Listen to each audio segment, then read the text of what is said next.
is going to be on if your washer is making a bad shake or a bad shaking noise. Hey guys, just for a quick comparison, here's what it sounded like and looked like after I had it all fixed.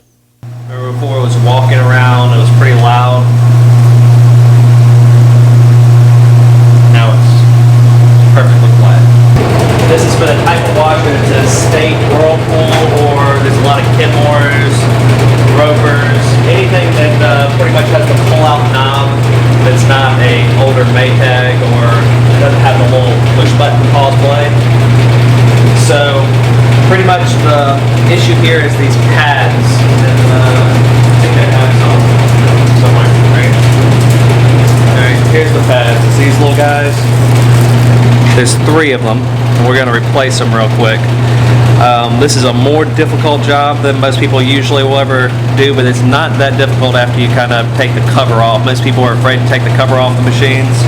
So we're going to take the cover off real quick and show you what's going on.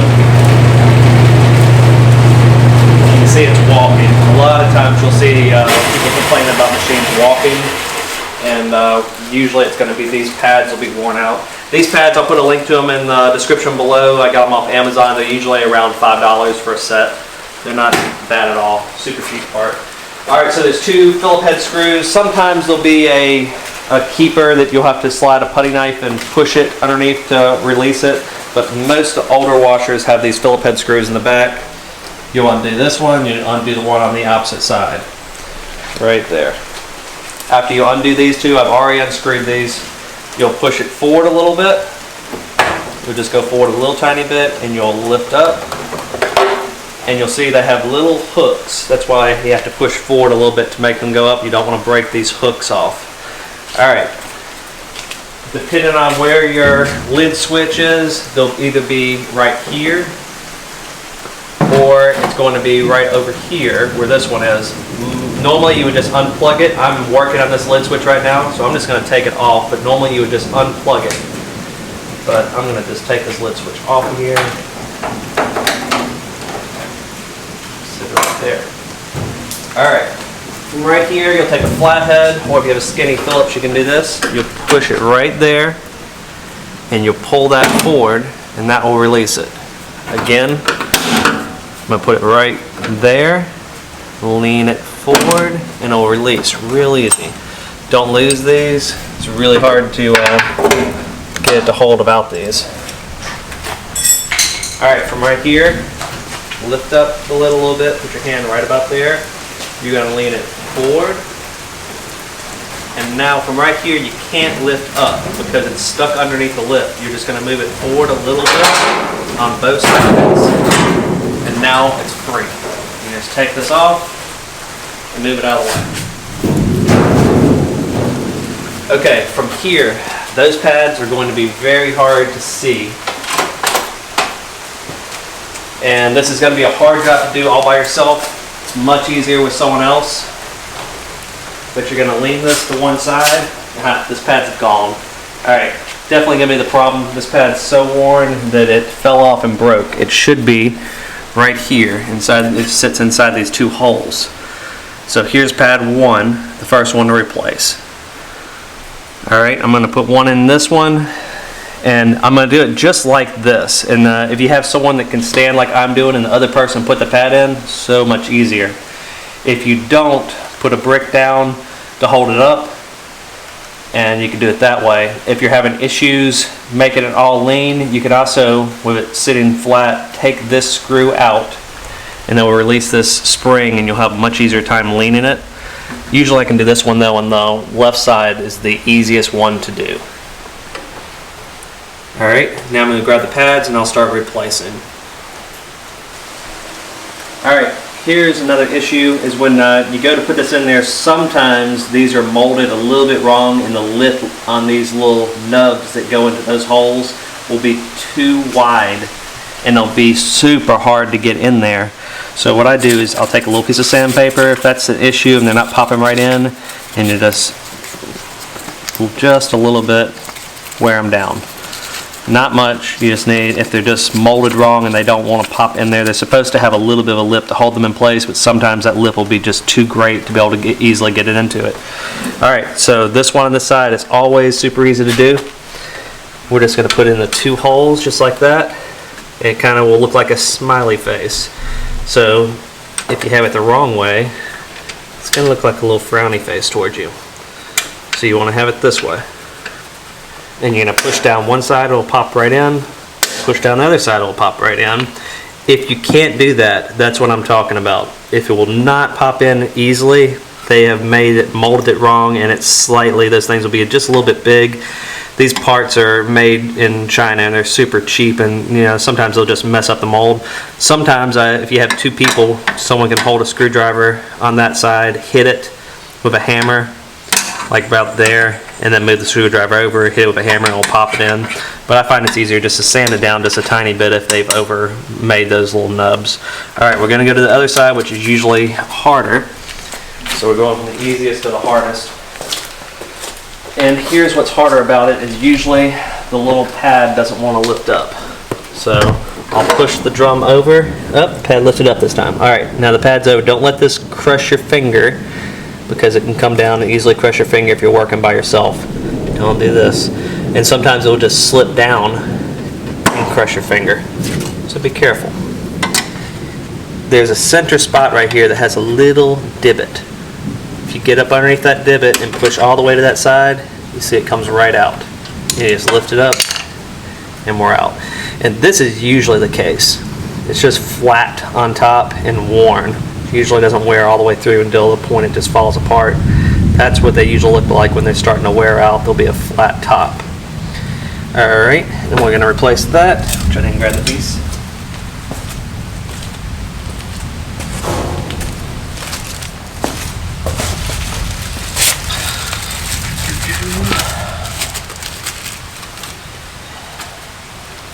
Alright, same thing. I'm just going to push that down, and I was able to clip that in place pretty easily. And that one is tough, but it went down. I felt it click. That would have been nearly a case of me sanding that down, but not quite. Alright, the back one is by far the hardest thing to do. And there'll be a piece that keeps it right here that has a quarter turn. And you'll be able to see where it comes through the back side. But it will release it just a little bit, and you'll be able to lean back the tiniest bit more. But the problem is this hose. Alright, this hose will keep you from leaning it back any further, and you don't want to pull on it too hard because it'll try to pull out from here, and that'll really cause a whole lot more problems. So you don't want to lean it too much more. If you can't get it, you can just pull this hose off, but after you pull it off, you need to slice it so it's got a nice new fitting, because that's going to be worn and open and want to pop off all the time, and that will create a disaster of flooding in your house. So honestly, I like to put a zip tie on all these just to make sure they don't pop off, because it's a disaster waiting to happen. Alright, from right here I'm going to walk around to the other side. There's a spring right here that's hooked in on the bottom. I'm going to push down on the spring and release it. Now it's going to be a million times easier to lean this over.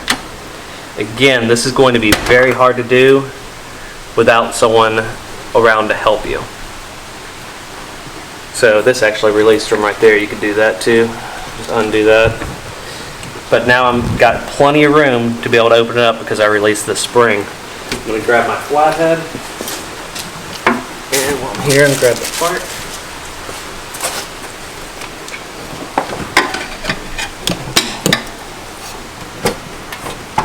Slide over to that end, pop it up. This one's very worn. And sometimes I'm going to break this one so you can see what happens. Sometimes these will break like that, and it will not be easy to get back off unless you have a hammer. You take your hammer, and you know where it is from the back side, and just bump it out. It'll pop right out of the hole. So much easier than trying to get your flathead back in there. So you're just going to hit it from underneath and knock that through. Alright, from right here, I'm going to go ahead and take the last one. I'm going to put it in place.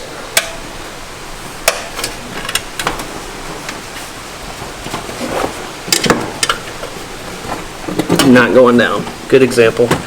All right, with her assistant, I'm going to go ahead and put my flathead right there, and I'm going to pump it. It went down. All right, so there's a perfect example of when they're too tight, what you can also do with the flathead. All right, now we're done. We're gonna put everything back together. We're gonna put this down, hook this back in the hole it came off of, right there. I'm going to take this, put it back in. Oops, coming out of both sides. Give it a quarter turn. All right. While I'm here, I'm going to go ahead and lift this out. I'm going to slice that new. I'm going to put that back on there and put a zip tie around it, just in case, because we stress that a good bit. And I don't trust them. All right. Use scissors to cut this. It's much better to make a cleaner, flatter cut. If you use a pocket knife, it's going to be jagged. So just use a pair of scissors. Don't cut too much off. It's just you want to cut just a little bit off. I'm going to show you why. The old hole will be stretched out. You can see how much wider this is than the new hole. And it's got to hold on to this tube right here. So when you put that on there, it's going to be a much better fit. If that pops off, it's going to overflow big time in your house. And that is the huge flaw of these machines, is there's no keeper on that. I like to go ahead and put a zip tie around it. Many houses have been flooded just from this thing right here coming off from right there. It can also come off from the other side, but more likely it's going to come off from right here. Just don't, let's go crazy. Just snug on there. It's plenty. It's much better than the factory ever did. All right, and we are done. Now it's back to putting it together, which we're going to grab this drum again, reach in from right here. I'm going to swing it around, sit down right in front of it. Make sure all your tools are out of the way. In that case, I've got lots of junk in the way. From here, I'm going to hold onto the lid, move forward slowly. Alright, from right here, I'm going to show you the inside view from the drum, what I'm looking at. This lip has to go underneath. There's a lip on this panel. It's got to go underneath that black lip of the actual washing machine. So, right, that. Now these lips on the outside go on top of the washing machine. So that one goes under, these go over. I'm going to slowly lean it forward. I'm going to reach and grab the head of the washing machine. And I'm going to pull it forward a little bit, and it will all fall into place. Now here comes the problem most of the time, is there is a little nub right here. This one's gotten rusty. There's a nub right there that it should be poking straight up. They're on both sides, exact same spot, and there's a receiver on the tub itself right here. If this is bent over or bent in, it's going to keep this from falling in place, and it's always going to be a rattle trap. So make sure this is facing straight up. You can take a flathead and just straighten it back out, but it should fall into place and be secure right there. Alright, check both sides if they're both in place, and they are. You're going to grab your keepers, and this is what they look like, and this is always gets to the point of confusing for most people. It goes in this way. It hooks into that back, you pull it forward, and then it's just pressure, push it down. Same thing on this side. You'll pull this forward, hook it right there, push down, and that's locked in. That's all you have to do. Alright, from here you're going to plug back in your lid switch, whether it's a lid switch that's on this side or the one that's on this side. And again, I'm working on this lid switch. It's kind of weird, but I'm going to plug it in this way. Normally you would just plug it back in. Little instructions, leave those. Alright, from right here, this should easily fall into place. And those have those little hooks that come in, so you have to put it in, and it's going to go back just the tiniest bit. Now we're going to tighten up that Phillips. We're going to tighten up the Phillips on the opposite side. And we are done. Let's look what it looks like now that it's spinning with the new one.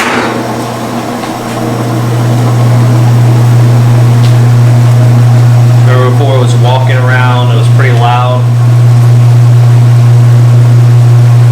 Now it's perfectly flat. It's barely shaking at all. That's it. Alright guys, thanks for watching. Please like, share, and subscribe. It really helps the channel.